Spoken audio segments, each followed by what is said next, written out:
Halo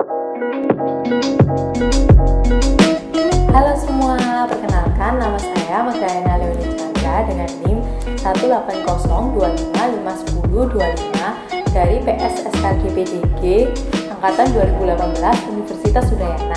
Pada kesempatan kali ini, saya akan mendemonstrasikan tentang pencabutan gigi permanen, mulai dari alat dan bahan yang diperlukan, teknik anestesi, dan teknik ekstraksi atau pencabutan gigi. Saya akan mendemonstrasikan untuk pencabutan gigi 22. Untuk alat dan bahan yang digunakan untuk ekstraksi gigi 22, yang pertama ada handscoon, kemudian masker, tampon, kasa steril, cotton pellet, cotton roll, cotton tip aplikator, siring, ampul anestesi, povidone iodine,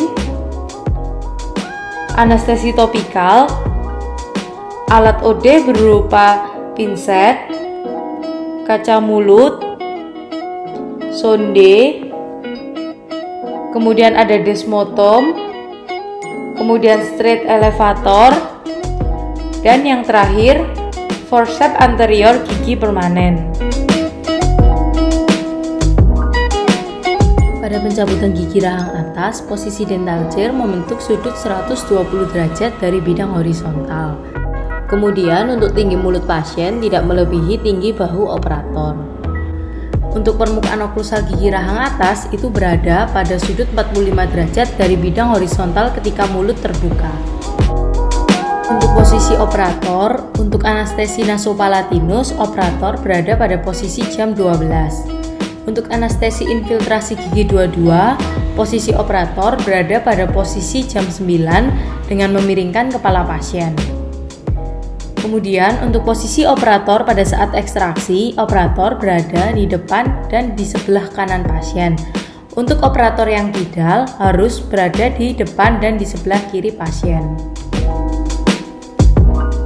Yang pertama, buka disposable siring dari pembungkusnya. Pastikan pembungkusnya masih tertutup rapi dan belum ada robekan untuk menjamin siring masih dalam keadaan steril. Kemudian letakkan siring di atas nirbecken. Ambil ampul anestesi. Sebelum mematahkan leher ampul, pastikan seluruh cairan sudah berada di bawah leher ampul. Apabila masih ada cairan yang berada di atas leher ampul, lakukan ketukan kecil pada dinding ampul agar cairan berpindah ke bawah leher ampul. Atau putar ampul dengan gerakan sentrifugal sampai semua cairan berada di bawah leher ampul.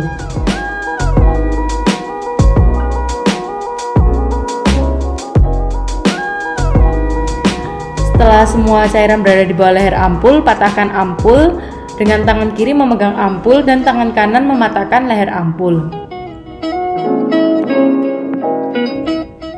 Kemudian buka penutup pada disposable siring, eratkan needle dan masukkan jarum ke dalam ampul tanpa menyentuh dinding ampul untuk menghisap larutan anestesi lokal dalam ampul. Pindahkan seluruh cairan anestesi dari ampul ke barrel pada siring.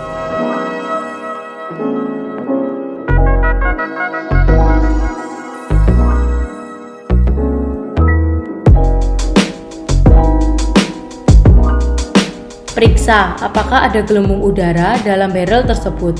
Apabila ada, ketuklah dinding barrel, kemudian dorong handle sampai terlihat ada cairan keluar dari ujung needle.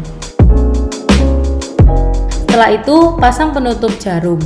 Untuk memasang penutup jarum, biarkan penutup jarum berada di nirbecken. Kemudian, biarkan jarum mencari tutupnya. Hal ini dilakukan untuk menghindari tangan tertusuk jarum.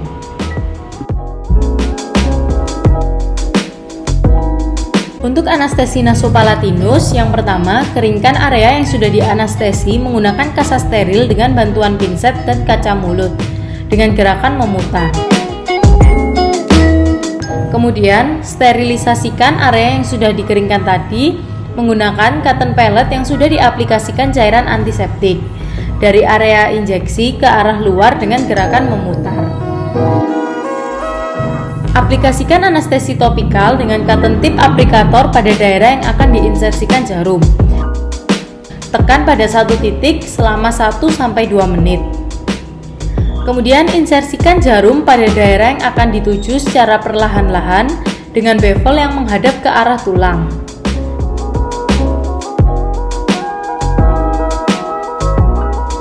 Lakukan aspirasi sebelum menginjeksikan cairan anestesi lokal.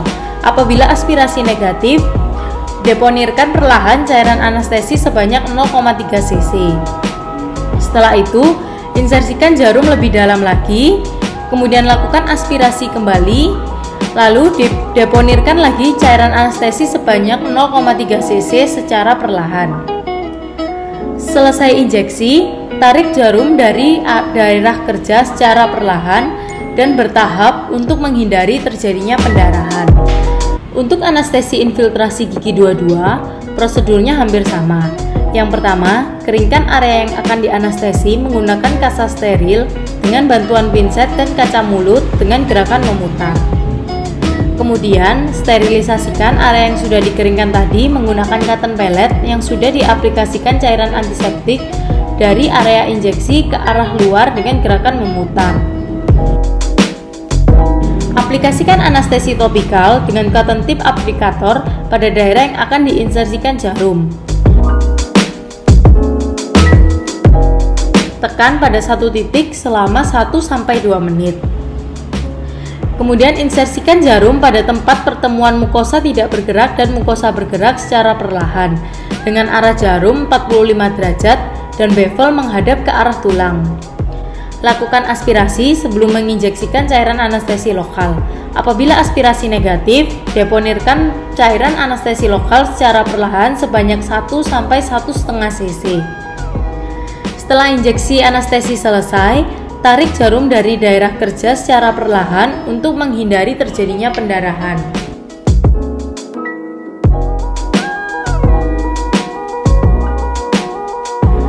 Lakukan pengecekan untuk memastikan anestesi bekerja dengan baik. Untuk pengecekan dilakukan dengan menggunakan sonde dengan sedikit menusuk pada bagian interdental gigi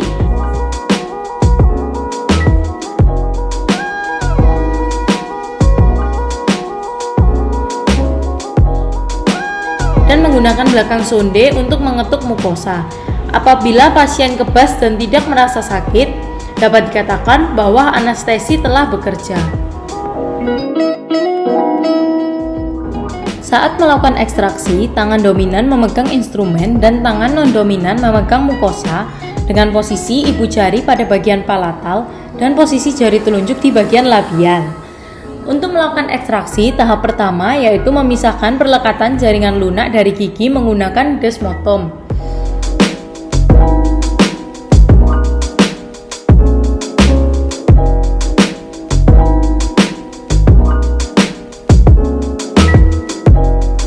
Luksasi gigi dengan elevator dengan gerakan mencungkil hingga jaringan lunak sudah terasa cukup longgar.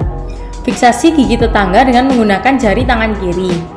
Pada saat meluksasi bagian distal, tangan kiri memfiksasi gigi 23. Pada saat meluksasi bagian mesial, tangan kiri memfiksasi gigi 21.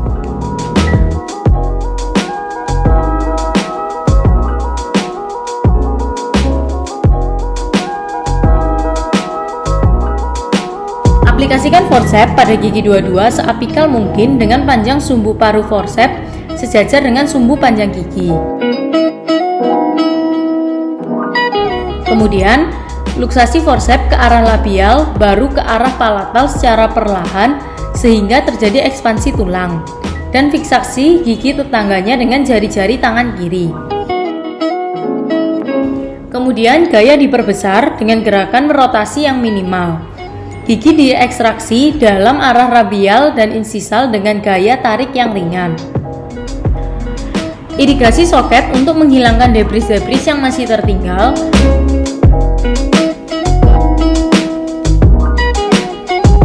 Kemudian lihat apakah soket sudah bersih dengan menggunakan bantuan kaca mulut.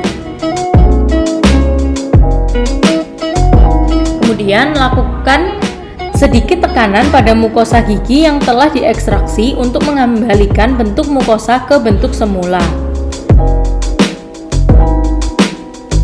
Aplikasikan tampon untuk mengontrol pendarahan dengan cara menginstruksikan pasien untuk menggigit tampon tersebut.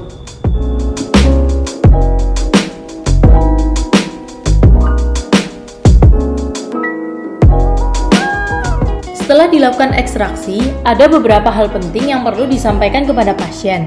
Yang pertama, pasien diharap untuk menggigit tampon kurang lebih 30-40 menit. Apabila tampon sudah penuh, dapat diganti dengan yang baru. Yang kedua, mengkonsumsi makanan yang lunak dan dingin untuk mempercepat proses penyembuhan. Yang ketiga, hindari sering meludah dan membersihkan darah bekas pencabutan agar tidak menghilangkan blood clot yang dapat berperan dalam healing luka pasca ekstraksi. Yang keempat, jangan memainkan dan menghisap daerah bekas pencabutan karena hal ini dapat memperlambat proses pembekuan darah. Yang kelima, diharapkan pasien mengunyah menggunakan sisi yang berlawanan. Hindari mengunyah pada daerah bekas pencabutan. Yang keenam, hindari penggunaan sedotan karena akan meningkatkan tekanan di daerah yang telah dilakukan pencabutan dan dapat menimbulkan nyeri. Yang ketujuh, pasien diharapkan dapat menjaga OH mulut. Yang ke-8, pasien dilarang merokok selama 24 jam setelah ekstraksi. Kemudian, pasien juga dilarang mengkonsumsi alkohol dan berkumur terlalu sering. Pasien tetap menyikat gigi 2 kali sehari, namun jangan menyikat pada daerah bekas pencabutan. Yang terakhir, konsumsi obat secara teratur dan sesuai dengan dosis. Untuk peresepan obat pasca ekstraksi, pasien diberi obat berupa antibiotik dan obat analgesik. Untuk obat antibiotik yang diberikan berupa amoksisilin berbentuk tablet, diminum 3 kali sehari setelah makan dan harus dihabiskan. Untuk obat analgesik yang diberikan berupa asam mefenamat berbentuk tablet, diminum 3 kali sehari setelah makan apabila ada rasa nyeri dan tidak perlu dihabiskan. Sekian video ekstraksi gigi permata.